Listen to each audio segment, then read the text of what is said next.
Mark chapter 10. The revolutionary values of the kingdom. Verse 1, out of the Passion Translation.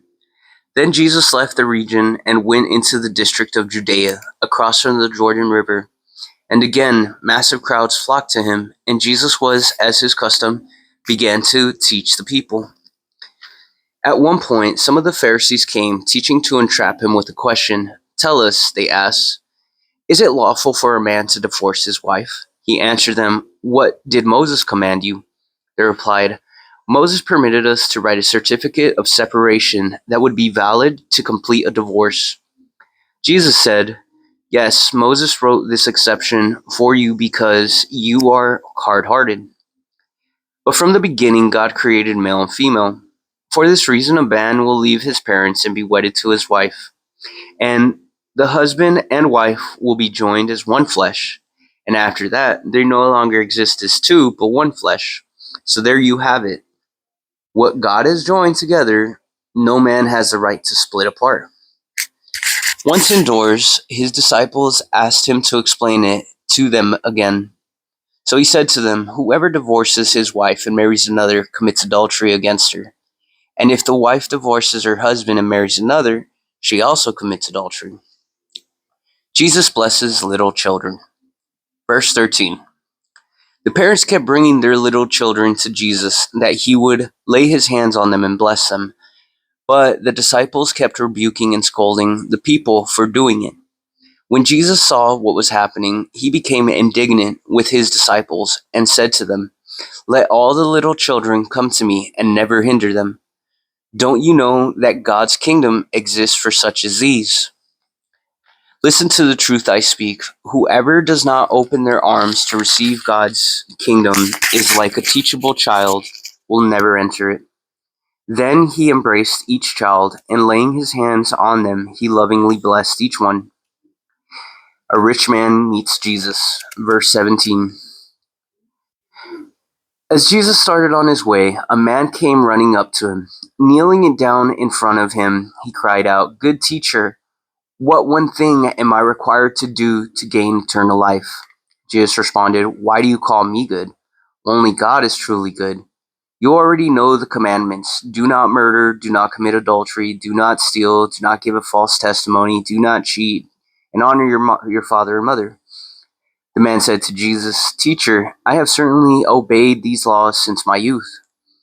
Jesus fixed his gaze upon the man with tender love and said to him, yet there is still one thing in you lacking. Go and sell all that you have and give the money to the poor. Then all your treasures will be in heaven. After you're done with this, come back and walk with me. Completely shocked by Jesus' answer, he turned and walked away very sad, for he was extremely rich. Jesus looked at the faces of his disciples and said, how hard it is for the wealthy to enter into God's kingdom. The disciples were startled when they heard this, but Jesus again said to them, children, it is next to impossible for those who trust in their riches to find their way into God's kingdom. It is easier to stuff a rope through the eye of a needle than for a wealthy person to enter into God's kingdom. But this left them all the more astonished. They whispered to one another, then who could ever be saved? Jesus looked at them and replied, with people it is impossible, but not with God. God makes all things possible. Then Peter spoke up and said, can't you see that we've left everything we had to cling to you? Listen to my words, Jesus said. Anyone who leaves his home behind and chooses me over children, parents, family, and possessions, all for the sake of the gospel, it will come back to him 100 times as much in this lifetime. Homes, family, mothers, brothers, sisters, children, possessions, all along with persecutions, and in the age to come he will inherit eternal life.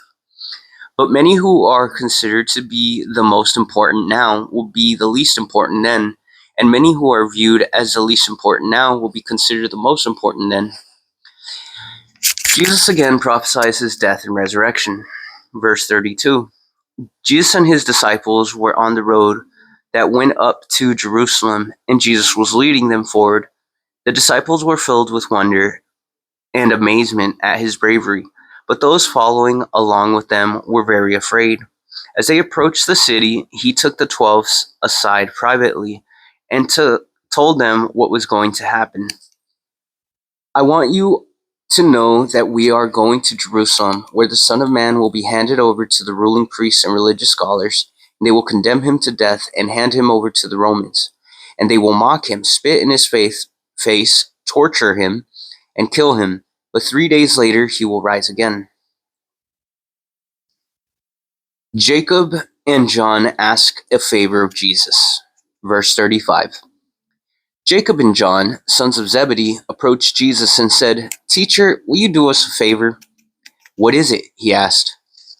"We want to sit next to you when you come into your glory," they said, "one at your right hand and the other at your left." Jesus replied, "You don't have a clue what you're asking for. Are you prepared to drink from the cup of suffering that I'm about to drink? And are you able to endure the baptism into death that I am about to experience?" They replied, "Yes, we are able."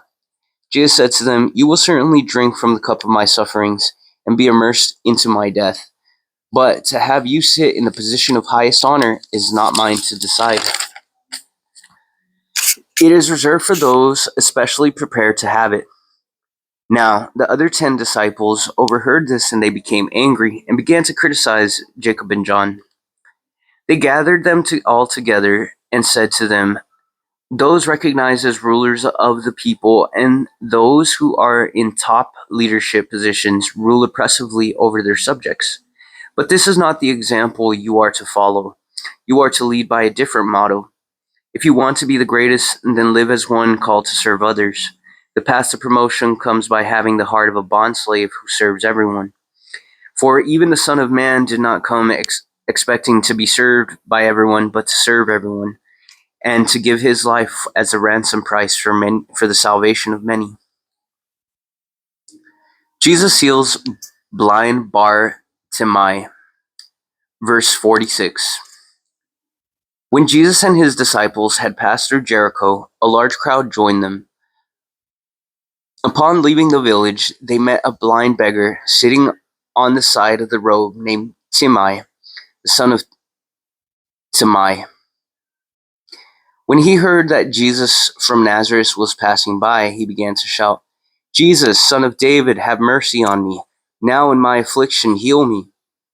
Those in the crowd were indignant and scolded him for making so much of a disturbance.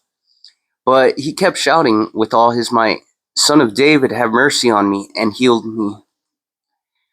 Jesus stopped and said, "Call him here." So they went to the blind man and said, "Have courage, get up. Jesus is calling for you." So he threw off his beggar's cloak, jumped up and made his way to Jesus. Jesus said to him, "What do you want me to do for you?" The man replied, "My master, please let me see again." Jesus responded, "Your faith heals you. Go in peace with your sight restored." All at once the man's eyes opened and he could see again. He began at once to follow Jesus, walking down the road with him.